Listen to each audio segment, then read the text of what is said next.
Right, so the next stage is to start adding some shading to your skull. I want to add a range of tones to the skull to make it appear 3D. First of all, I've got to get rid of some of these lines that I've used to help me get the proportions correct on the skull, on the face. So I can rub some of these out. Now, I'm going to be using a range of pencils. You've probably just got a HB pencil, which stands for hard black. So that's quite a hard lead, and it's probably the most versatile one that you'll tend to have. A standard pencil will tend to be a HB. But you can get a 2B, or I've had up to a 9B before, so you can use any of those. And the higher the number next to the B, then the softer the lead on the pencil and the darker the mark the pencil makes. But you can get a variety of different marks by altering the pressure you place on the pencil. So I'm going to start off by, I'm going to use my 2B by roughly adding in the very dark areas. And what we want to create here is some contrast. So we want to make a strong difference between the dark and the light areas. So I've got some quite dark areas here, and in the nose hole, I'm trying to do it quite quickly so you can watch it and then get on with your own one. And then I've roughly add in the very dark parts inside the eye sockets. Just do this quite roughly. And then I might also, to make it really pop, add a very heavy shading around the outside.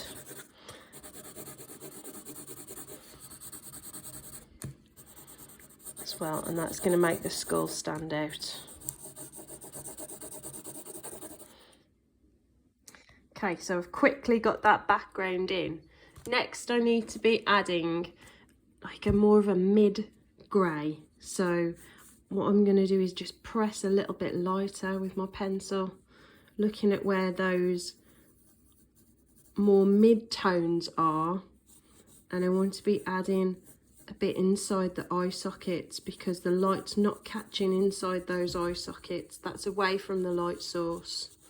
I think the light's coming from somewhere over here. So again, this eye socket here. So somewhere to this side, the light's coming from there, and that's casting a shadow inside the eye sockets.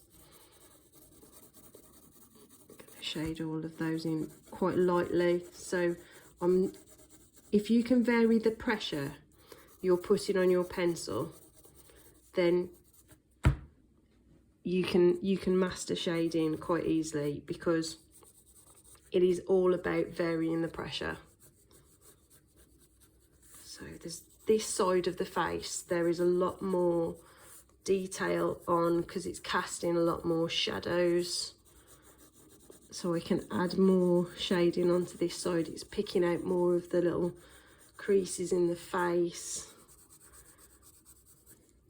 You can see the little indentations above the mouth, and there is some light shadow on this side of the skull, and I want this to go over, and I'm trying to do it. Can you see I'm curving it round? That's directional shading, when you're trying to curve it around the object to make the object appear rounded. That's what I'm trying to do there.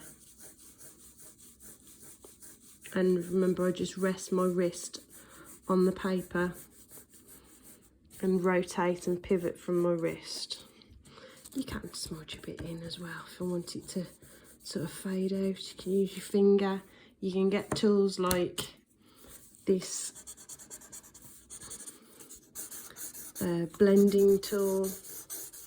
If you really keen on art and you want to get some better tools.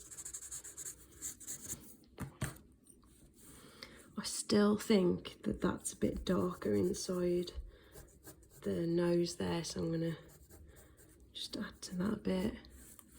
Oh, it's really dark around the teeth, in the little gaps around the teeth. Just going to pick those out a bit.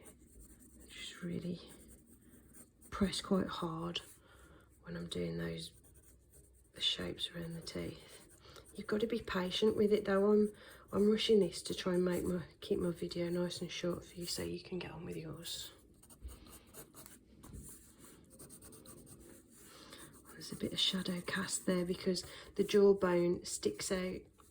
The jawbone goes in a bit, so it's in the shadow of the, I don't know what you call it, the top part of the skull.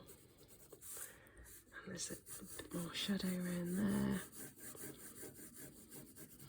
And then you could switch to your HB. This would be a bit better for adding some more detail. Doing some, should be able to do a bit of lighter shading.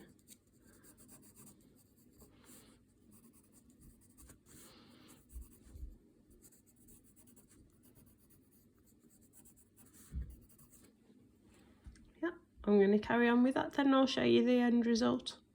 But that's the sort of thing you've got to be working on.